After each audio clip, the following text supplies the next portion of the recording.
Hello there, a very good morning to you. The top stories from Sky News live in the city this hour. The government to unveil plans to solve NHS England's severe staffing crisis. The UK avoids recession as revised GDP figures show slight growth for the first quarter of the year. Nationwide warns that continued mortgage rate hikes are threatening a significant drag on the housing market. Plus, carbon capture, the Icelandic company turning CO2 into stone.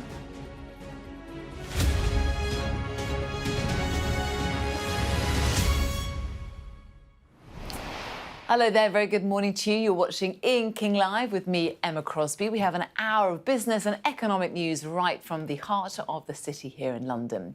Well, we're going to start with our look at the economy because we know that the UK government has, or the ONS I should say, has given out its numbers for GDP. The first quarter of GDP for 2023 coming through at around 0.3%. That was a number that was expected. And we know that according to the Office of National Statistics, the biggest driver of growth came from the information and communication industry. That grew by 1.3%, with increases in computer programming, consultancy work and also telecommunications. So why don't we get an overview now of what all those numbers mean? We're joined, I should say now, by Yates Sophie. She is the chief economist at KPMG. Yates, thank you so much for your time this morning. We're looking at marginal growth then, aren't we, of 0.1% in the first 3 months of this year. So where are the drivers and kind of what's lagging growth in the UK? Morning, Emma. Yeah, it is very interesting because essentially what we've seen is that the consumer-facing services have actually contracted. So the story of weak consumer spending is the hit on consumers, on household, from that pressure on income, on real incomes is there. And it's the services that are not consumer faces that grew and drove some of this growth. The other story here that is quite interesting is business investment. Business investment has grown quite a lot, which is great news. The trouble is that it is quite likely that a lot of it is driven by the end of the super deduction, that special allowance that was in place until the end of the first quarter. And what it means is that probably quite a lot of the business investment was brought forward, and what we are likely to see is a weaker Q2 as a result. And it's if you compare what's happening in the United States, we had economic data from America showing the US economy grew by 2% in the first quarter. I mean, the UK's growth rate is just anemic, to say the least, isn't it? Well, I mean, it's not fair to compare it exactly to the US at the moment for a number of reasons. If you look at Europe, for example, if Germany is in a recession, Europe has been hit much harder from the latest shock, that rise in energy prices due to the invasion of Ukraine. So it is understandable that we would have had weaker growth here. We also had less of a fiscal boost here than in the US overall. But generally, the UK is not performing very well compared to its peers. OK, let's have a look at the numbers in a bit more detail. What are households up to right now? We know that households took money out of their savings account at record levels. What does that suggest to you about the health of the UK consumer? That's a really good point, Emma. There's two things here. One is that we've seen the saving ratio fall, which means that people have less money to put aside for saving because they have a squeeze on their income. The disposable income is lower, and therefore a bigger proportion of the disposable income is taken on consumption, even if they try and rein in a little bit that consumption. The other thing is that when you look at data on the actual saving available for households, you'll see that if you look at what we call excess savings, the savings that household managed to save during the pandemic because they couldn't travel and they couldn't go out and eat out, etc., that is falling as well. So it is a consistent story of people having less money to save and also withdrawing some of the existing saving in order to spend it on other things, as well as in order to put it in higher earning assets. So withdrawing it from the current account, if you like, from bank deposits. What could be a silver lining for consumers is the news that energy prices are finally set to fall. I mean, they're still very high, aren't they, historically? But when will we see the benefits of that? Well, we're expecting energy prices for households to fall again this summer. That should ease a little bit of the pressure, but prices will still be about 80% higher than what they were prior to the invasion of Ukraine, prior to COVID. Still, so it's not back to normal, if you like, in terms of energy prices, but a bit of a relief. OK, yeah, we'll leave it there. Thank you so much for joining us. Yael Selfin there, the Chief Economist at KPMG. Well, back to our top story now here on Sky News, because in the next few minutes, the government is expected to publish its plans to solve the severe staffing crisis at NHS England. We're expecting that report to drop any minute now. Live to Westminster, our health correspondent Ashish Joshi is standing by. You've been waiting for this report all morning, Ashish. What can we expect? I've been waiting for this report all morning, but the country's been waiting for this report for over a year. So the long-awaited report will have to wait a little longer. It will be published, I'm sure, before the Prime Minister and the head of the NHS, Amanda Pritchard, deliver a press conference at Downing Street around midday. What we'll be told then is a little more about the detail. So far, what we know are tens of thousands of extra training places for doctors and nurses expected to swell the workforce in the next 15 years, with guaranteed funding over the next 5 years, at least £2 billion, with a review carried out every 2 years. I have to say, Emma, this has been almost universally accepted as good news by all the health think tanks and NHS leaders, and even the opposition shadow health secretary, Wes Streeting, said these were great ideas, but they'd been stolen straight from Labour's playbook. So he's acknowledged that this is exactly what needs to happen. We've had the health secretary describing today as a monumental day for the NHS, and when you look at it, over 15 years, this is exactly what the NHS needs. But there is the problem in that it doesn't fix the current crisis in the NHS. There's no mention of pay. We haven't heard enough about staff retention, but we are told that there will be some detail about the staff retention in the report when it's published later this morning. But those are the concerns that are being expressed, that it might come a little too late to solve the problems that exist in the NHS right now, especially with the ongoing industrial action being taken by junior doctors and consultants next month. We're going to see tens of thousands more appointments and routine surgeries being cancelled. So this is great news. It is a landmark document. We've never had one like this before. It will give NHS trust leaders reassurance and direction over the next 5, 10, 15 years. But certainly some of the worries about the current state of the NHS, including NHS estates and the crisis in social care, they haven't been addressed. This is a workforce plan. But yes, it has been universally welcomed, and we're still waiting to see what that detail is. OK, Ashish, we are straight back to you as soon as that report drops. For now, though, thank you very much. Back to the business agenda for you now. Annual house prices fell in the month of June, according to the Nationwide Building Society, with a big increase in borrowing costs expected to have a very significant impact on the housing market in the coming months. Well, prices fell by 3.5% annually in June, according to the nationwide index. That's down from 3.4% in May. However, prices were fairly stable throughout June, rising by a modest 0.1%, followed by a 0.1% month-on-month decline. Joining me now is Robert Gardner, Nationwide's chief economist, who's obviously compiled this report. Good to have you on the programme this morning, Robert. I mean, the housing market is flat month on month, but comparing it to this time last year, we've had a fall of some a big fall, I should say, biggest fall in 14 years. That's very significant. Yeah, it's not surprising given what's happened to housing affordability, because the increases that we've seen in mortgage rates really do represent a step change in terms of what affordability looks like for prospective buyers. So, for example, for a first-time buyer paying the sort of earning the average wage and buying a typical property, that mortgage payment is normally, or has been over the last decade, about 29% of take-home pay. It's closer to 40% at the moment with interest rates where they are, with house prices where they are at the moment. So it really has changed things, and therefore no surprise that housing demand is weaker. Regionally, Northern Ireland, the only area not to see a fall, but East Anglia is the weakest, down by 4.7%. Why the regional anomalies? To be honest, there's very little variation when you look across the UK. The picture, it really is broadly similar, with similar declines when you look at how far prices are down relative to their August peaks last year. Prices around the country down more or less sort of 4% in most parts of the UK. So it is a surprisingly uniform picture. As I was saying, not surprising, that picture is one of very soft activity, subdued levels of activity and very soft price growth. And is this the calm before the storm? Is it next year, when we have people coming off their fixed rates and having to remortgage, and also this year, that we're going to see real house price falls or real softness in the market?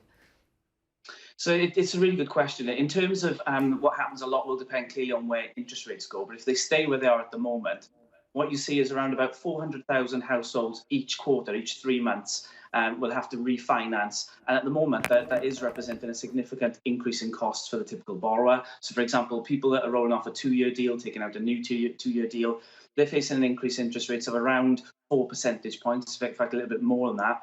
For a typical borrower, that's an extra, almost £400 a month, which is clearly a big increase. For those coming off 5-year deals, it's a slightly smaller increase, but still we're talking about an extra £320 or so a month, if they come off and take out a similar deal.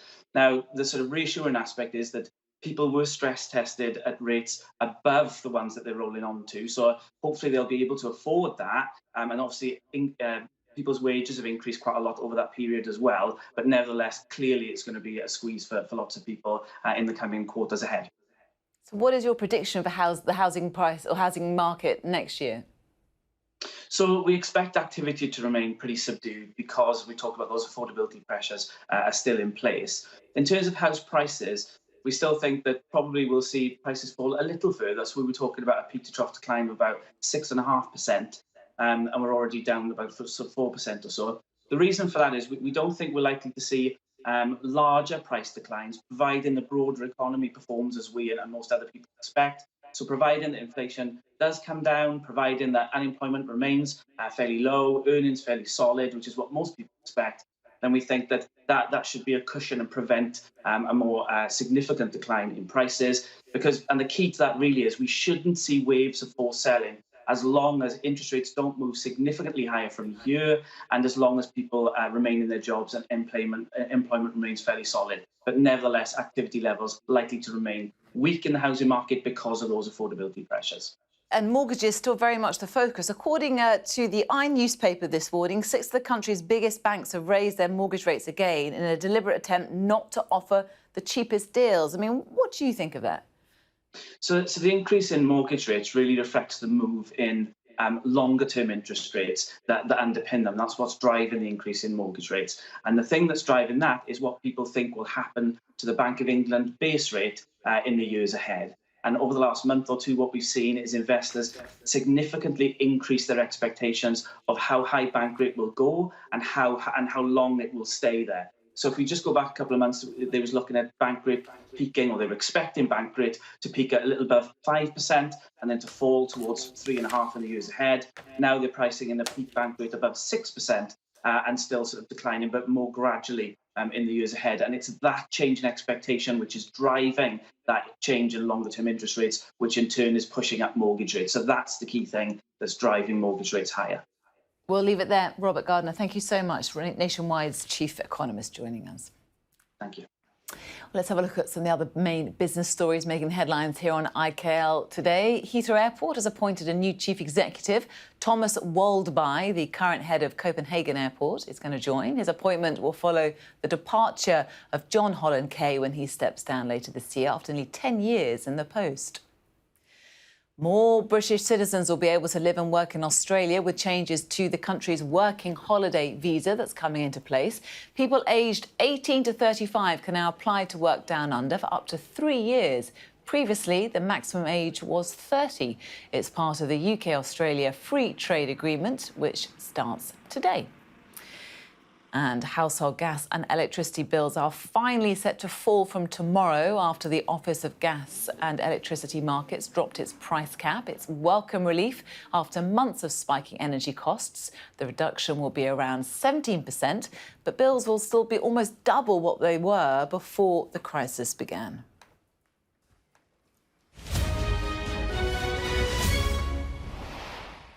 Well, as we head towards the end of the trading week, let's have a quick look at how the markets are faring right now. So having a look firstly at Asia, going into the weekend with a mixed picture, weaker than expected consumer economic data from China, suggesting an interest rate cut could be on the way there, impacting trading in Shanghai. Also, you can say that in Tokyo, the Nikkei finishing lower by 0.4%. In Hong Kong, the Hang Seng closing out to the weekend pretty flat.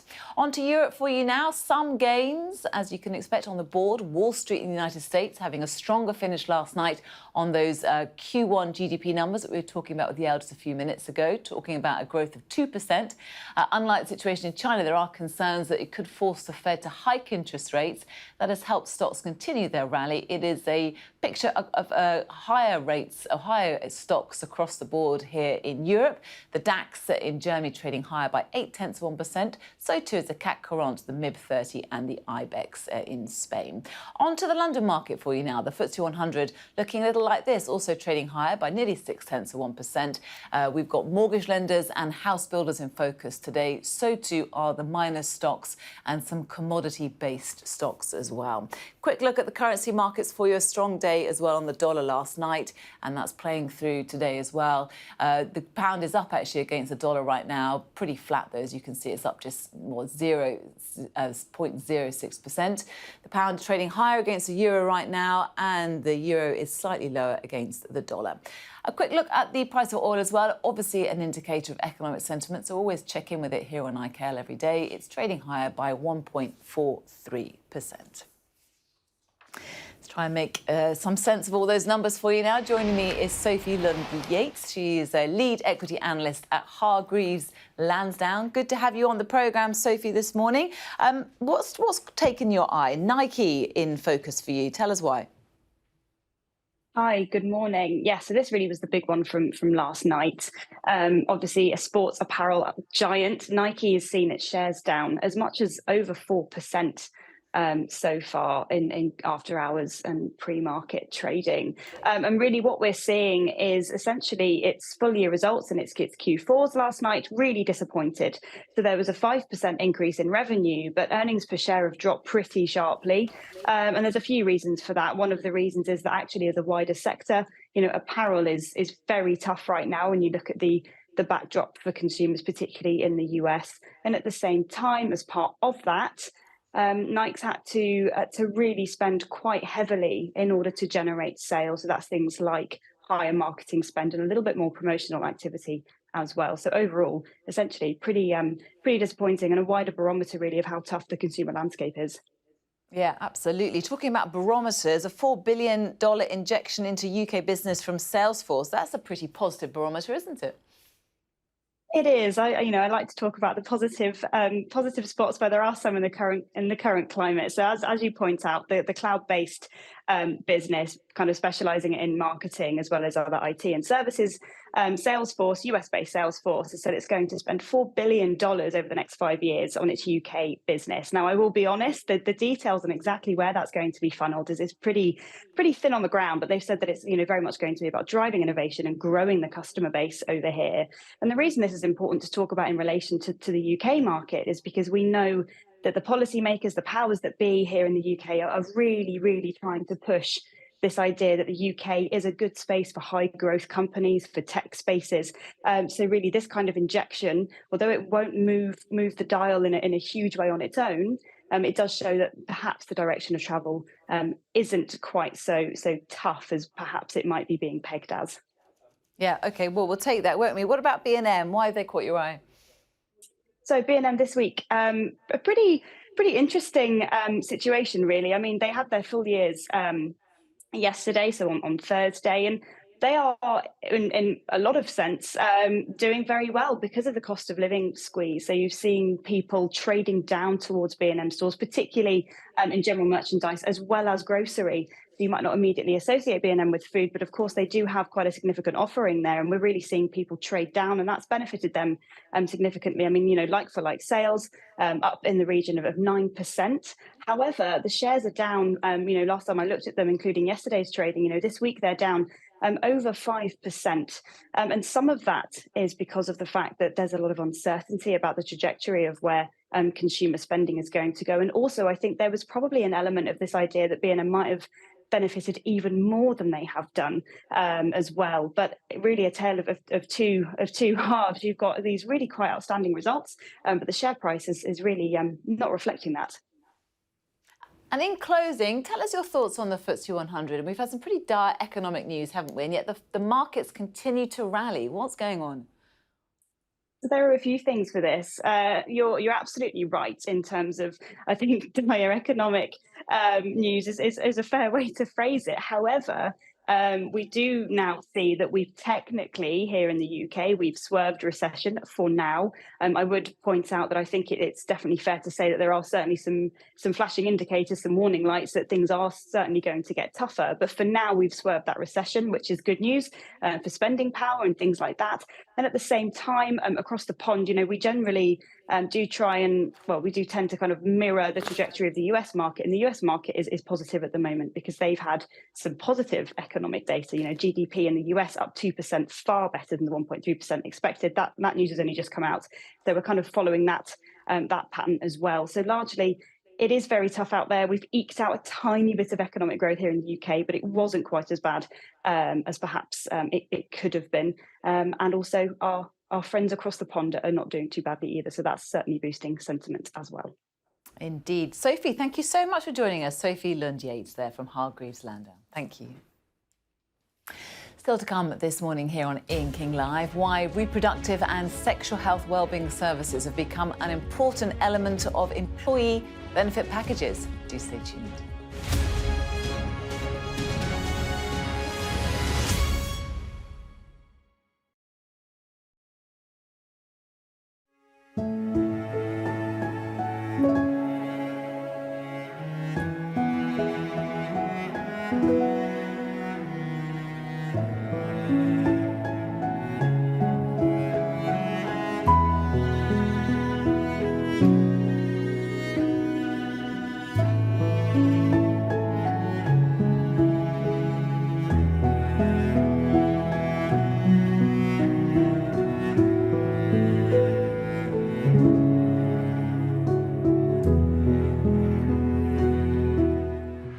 The press preview, a first look at the front pages as they arrive. There's a feeling amongst some commentators that it's not the most respectful timing. I think there's a word for it, fake news. I mean, it's wow, wow, wow from Harriet. Delving deeper into the stories with different perspectives on tomorrow's headlines. We really haven't seen the government getting round the table and negotiating. There are no easy answers to those questions.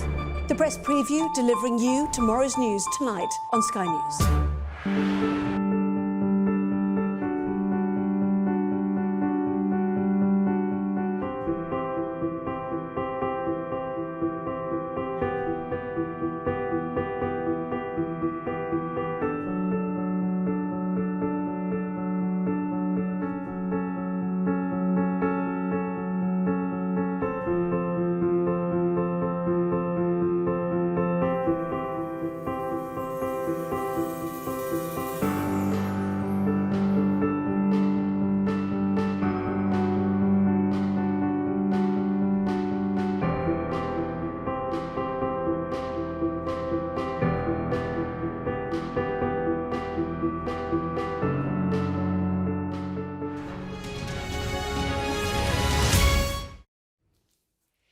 Hi there, welcome back. You're watching Ian King Live with me, Emma Crosby. Now, a new workplace standard was created recently to help businesses support employees experiencing menopause or menstruation. The campaign to support female workers highlighted the importance of reproductive healthcare in staff well-being. London-based Fertiva produces reproductive healthcare support and financing for employees right across the UK, Europe, Asia and the United States. And it's just closed a £5 million round of seed financing. Well, joining me now to discuss it in a lot more detail is Eileen Burbridge, as you can see, Director at Fertiva. Great to have you on the programme, Eileen. Thanks. I know you're a busy woman, to say the least. No, it's a pleasure. Why is it only now that reproductive healthcare access is being covered by companies who are offering good employee benefits? No, that's such a great question. And I think there's a confluence of different events and factors. First of all, we're so lucky here in the UK and mostly across Europe as well that we have been able to rely on public healthcare for so long.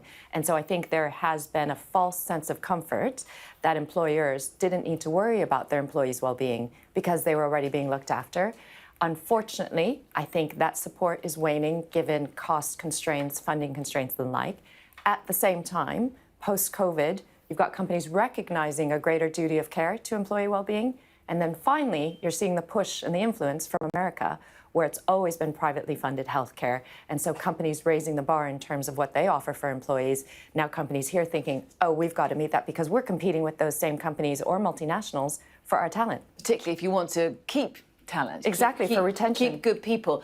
So how far could it go? Because menopause is notoriously difficult to cover, isn't it, for insurance? And so too is fertility treatment. I mean, could all of that now be covered, do you think? Well, we hope it's all covered. And actually what we offer at Fertiva is well-being support and navigational advice for all of these topics. Anything related to a reproductive health system, so not just for people who want to or have reproduced, but anything related to your reproductive health system. So it could be family forming and fertility, could be adoption, surrogacy, menopause, as you've mentioned, menstrual health, as you mentioned, but endometriosis, PCOS, sexual health, fibroids, just normal contraception, and of course men's sexual health too, because men are notoriously not talking about any of these topics, even though they are 40% of heterosexual couples' fertility challenges, and 1 in 8 of them in the UK will be diagnosed with prostate cancer at some point. And what's also great is all these subjects which were deemed taboo subjects are now being talked about really freely. I mean, we wouldn't be talking about this about 5 years ago, would we, to say the least? No, absolutely. I mean, you're American, and the American market is way ahead of us here in the UK, so you see the commercial opportunities. I mean, what are they? Are they big? Yeah, I think they're absolutely limitless. And you're right, I grew up and was raised in America, so I'm used to private funded healthcare. I've been here now in the UK for 20 years, and so I really value the NHS. But for me, it's absolutely unarguable that we are going to see the same trends. And actually, even today, there's 8 times as much spent on assisted reproductive technology, so IVF and the like, across all of Europe than there is in the United States alone.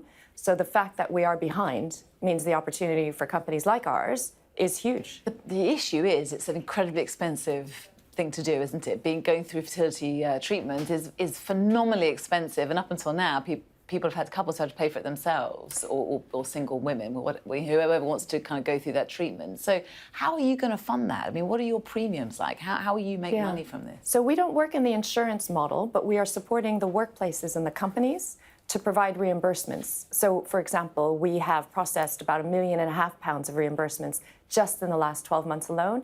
And so it's the companies that are finally recognizing they need to invest in this area. And it's really important, I should just say, because I know who you've got on as your next guest as well, for Pride Week, this isn't just about women, or it's not just about men's sexual health. A company can have the greatest parental leave policies in place, but if they're not supporting LGBT individuals to become parents, those policies aren't accessible to them. So it's about equitable healthcare for everybody. And it's a personal mission for you as well. Yes. Mother of how many now? So I co-parent 5 children. I gave birth to 4. I have a young stepdaughter as well. But yes, I also went through 3 rounds of IVF. I've had pregnancy loss. I've had elective terminations. I'm now perimenopausal on HRT. So I know what it's like to try and go through. Yeah, exactly. So much fun. I know what it's like, though, to carry on working and want to stay working and productive, but have these things also happening in the background. And so, again, companies supporting employees' well-being is just increasingly important. Doing that and being a tech superstar, I don't know how you manage it. Oh, well, I don't know if I'm a superstar. There's definitely a book in there. That's very kind. Eileen, lovely to meet you, and thanks for coming on. Eileen Burbridge, Director at Fertiva. Well, we're just going to break away from our business coverage to bring you some breaking news here on Sky News. We're hearing that the Metropolitan Police say that 2 people were stabbed to death last night in North London. A boy believed to be 15 and a 23-year-old man were both killed in Islington. We'll bring you more on that story when we get it here on Sky News. Still to come this morning here on Ian King Live, the Icelandic company that's turning CO2 into stone to reduce emissions. More on that coming up shortly.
Hello there, welcome back. You're watching Ian King Live with me, Emma Crosby. Well, tomorrow, as you may well know, the annual Pride in London parade is taking place. This event is expected to see more than 32,000 representatives from LGBT plus community groups, businesses and partners come together for what's going to be a very nice time. And joining me now is Tag Warner, the Chief Executive of Gay Times. Tag, it's great to have you on the programme. Last year's London Pride parade was the biggest ever. I think 1.5 million visitors came out for it. What are your expectations for this weekend? I think it's going to be a really exciting weekend. I think every single year we see more and more people coming to London to celebrate Pride. But also, I think what we've noticed is over the last year, there's been a lot of challenges for the LGBTQ plus community. We're obviously seeing a lot of challenges in culture and society at large. So I think we're going to see a much more active Pride. And I think there's been so many conversations around Pride needing to be a protest. So I think tomorrow we're going to feel that kind of sense of urgency, that sense of kind of occasion coming together and speaking about the challenges that the community is facing. So a hugely important moment for culturally and for the community, but what about economically as well? There must be a real benefit for that as well. Absolutely. I mean, LGBTQ plus people, of course, are making up a great, swathe of the population. And it's really interesting every single year, the population number, if you like, of LGBTQ plus people just keeps growing and growing and growing. And I think we're seeing that especially amongst younger generations. So as we're seeing Generation Z, of course, coming in now and becoming really valuable consumers, we're seeing so many different people across the community having a say from a business perspective. And that's why brands, of course, have always been really interested in LGBT+ consumers as well.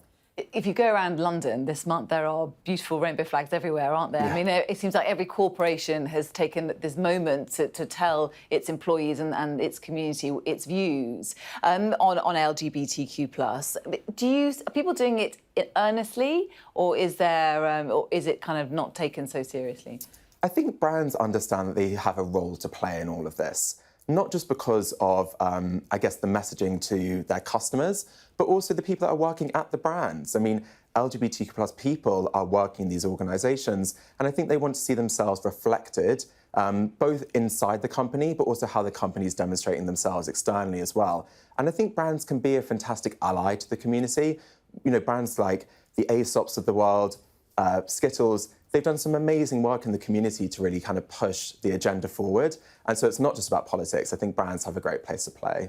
Now, you've been the CEO of Gay Times for 4 years now. I think we were just saying I did one of your very first interviews. You did. It was my actual first interview on live TV. Which is extraordinary, extraordinary and wonderful. And you're still probably one of the youngest CEOs in the country, which makes us all feel ancient, by the way. How's business? It's really good, yeah. I mean, it's been an amazing journey over the last, I can't believe it's nearly 5 years now.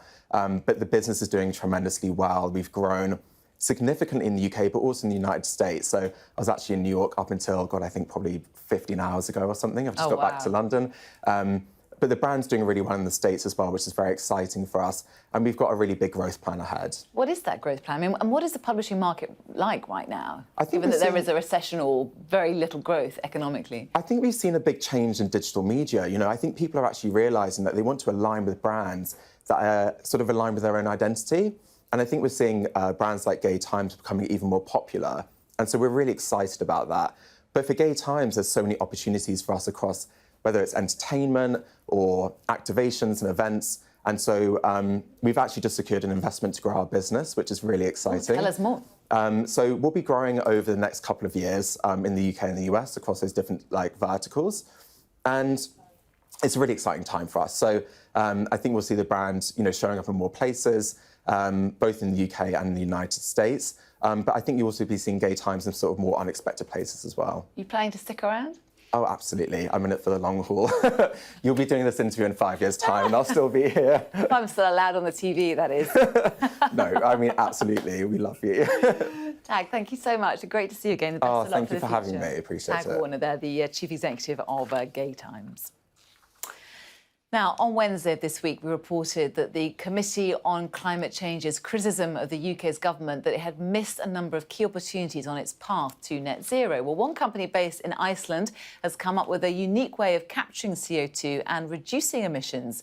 It's called CarbFix, and it's pioneering the process of capturing it directly from the atmosphere, that's CO2, and turning it into stone. Well, joining me now is Kristen Ingi Larson, Head of Business Development and Commercialisation at CarbFix, joining us all the way from Iceland this morning. Welcome to the programme, sir.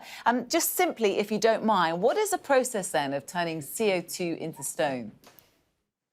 Well, thanks, Emma. The process is relatively straightforward and simple. So what we do, we dissolve CO2 in water. And just like I'm drinking my sparkling water here, we are simply taking this sparkling water and injecting it back into the bedrock, where it actually mineralizes and stays for millennia. So we are therefore contributing to the climate battle issue that all of us are facing. And we talk about stone. I mean, what happens to the stone? Does it remain underground? Yeah, it happens to be that I actually have a sample of basaltic rock, which is one of the 3 ingredients that we need for this process to happen. So the basaltic rock is predominantly the rock formation in Iceland, but not only in Iceland. It's about 5% of all land on Earth and about 70% of the ocean floor. So what happens is that once the dissolved CO2 reaches the bedrock itself, the cationic ions in the bedrock, they get dissolved. So the mineralization process starts to take place and it stays there for millennia. In the simple analogy, you're using the water as the means of transport. So if you think about it, water is the train And the CO2 is simply the passenger on the train. The water carries on, but the passenger jumps off the train and stays in this bedrock for millennia. So here we have before, and then we have after, which is, as you can see, the white dots in the bedrock. These are actually solid carbons that have been mineralized and will stay there forever. Extraordinary. Thank you for showing. It definitely makes us understand it a lot more. How safe is it? Well, it is Mother Nature's way of storing. So over 90% of all stored CO2 on Earth is actually in the ground below us. So what we are doing, we are simply replicating what Mother Nature has done for millions of years. So the only difference is that we're speeding the process up. We're not adding any chemicals or substances. This is simply water and CO2. So it is 100% safe. So it is and becomes part of the bedrock. So it has no chance of rising up or changing back into any format. So it's 100% safe, permanent storage of CO2. Now, we know that heavy industry, which is where this technology could be used, is notoriously difficult to get to net zero. We call it the hard-to-abate sectors. So is this an area that could revolutionise those big industrials who are trying their very best to get to net zero? Well, we are very adamant that we need all the technologies out there. We have a solution. We don't claim this is the silver bullet, but it definitely is a technology that we should look at. And that's our objective, is to scale up and commercialize the idea. Our focus is on the hard-to-abate sector. That sector has the most difficulty in adjusting to how they are, how their business operate and function. So the hard-to-abate sector is definitely, whether it's steel, cement, aluminium, or industrial chemicals. And you make a very good point there. The technology just hasn't been invented yet, has it? I mean, you are at the forefront of your technology, but you are one piece in this picture. When do you think that the other technology will be ready? What's the time frame you're looking at? Well, I hope sincerely the sooner the better, because we don't have time. We have to act now, otherwise we are in a very catastrophic scenario. And it is estimated by the International Energy Agency about 1,000 billion tons need to be avoided of CO2. And carbon capture and storage only contributes about 12% of that. So that is a huge, huge number, a lot of zeros. But so this industry is in its infancy, and we are expecting other technologies to evolve in the coming years. We'll leave it there. Kristen, Ingi, Larson from CarbFix, thank you so much. Thank you.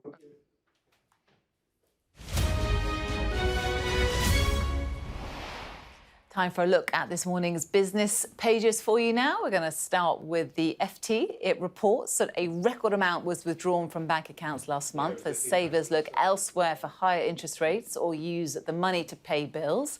Onto the Times for you now. The front page of the Times business page looks a little like this. The news that the City veteran Sir Adrian Montague has been appointed as chairman of Thames Water as the crisis at that company deepens. Of course, we've been covering it in depth here on Sky News all week. Onto the Telegraph for you as well. Southern Water attempts to shore up its finances in a deal with its Australian owner Macquarie Bank. That is the story that's leading the Telegraph this hour. Get some more views, shall we? Joining me now is Ashley Armstrong, business editor at The Sun, here in person. Always a delight. Good to have you on the programme. What's catched your eye? Well, I mean, there's obviously the water situation is kind of intense, and it's a bit like, kind of cracks in a dam. You've all been kind of noticing, going, oh gosh, they have got quite a big debt pile, haven't they? They have got, quite terrible service levels in terms of their leaks, and it's all sort of come to one, and we're seeing kind of that rush of companies now trying to refinance and struggling.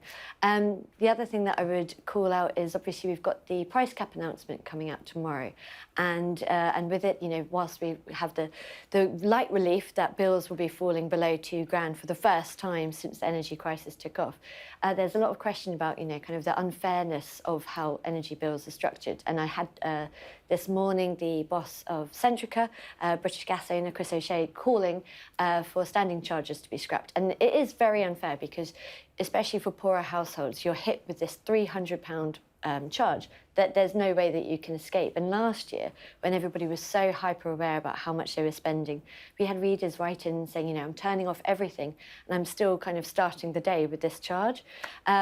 And so, yeah, there definitely needs to be a shake-up of that sector. And I bet you've had some very interesting correspondence, haven't you? People who said just how tough it's been in terms of so much. Yeah, absolutely. Yeah. So when you sat down and did your interview with the boss, essentially, an exclusive, I have to say as well. I mean, do you think they're doing enough? Because there is a criticism that the energy companies or water companies, you know, holding on to profits, they're paying their shareholders too much, or enjoying bonuses. And what's your view? And absolutely, and we definitely should say, you know, Centrica made a record 3.3 billion. And that was mainly funded from their exploration arm, their production arm, and their trading arm, crucially.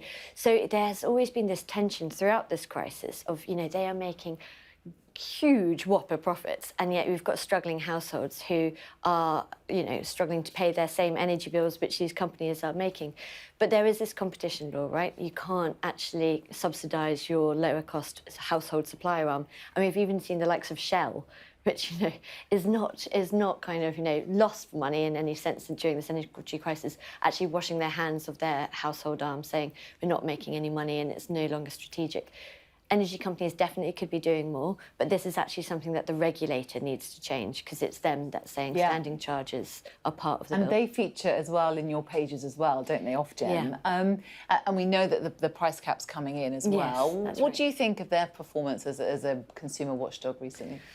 Well, I think we kind of know that all regulators need to be kind of baring their teeth a bit more. But do they get to decide that, or is that a government decision? No, Ofgem is the one that sets the standing charge. It's very much them. And actually, we've had Greg Jackson, the boss of Octopus Energy, saying this morning that he agrees also standing charges need to be changed. Scottish Power. It's a strange thing when you get kind of industry alignment saying this needs to be changed and it should be introduced, and social tariffs also are the way forward to help the most vulnerable in society. Ofgem seems to kind of, I don't know, be stalling on this, and it actually should be addressed and before this winter. Yeah, absolutely. Thank you so much for joining us. No A very good point there. Thank you. Still to come this morning here on Ian King Live, how initiatives are getting more young creatives into the industry. I'm going to be speaking to the event director for the new Designers Showcase, Sally Bent. Do stay tuned.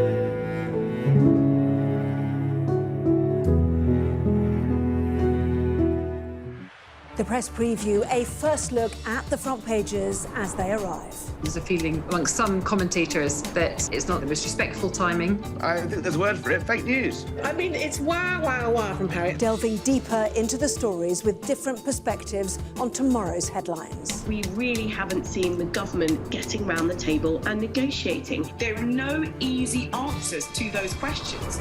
The press preview delivering you tomorrow's news tonight on Sky News.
Fly Emirates, fly better.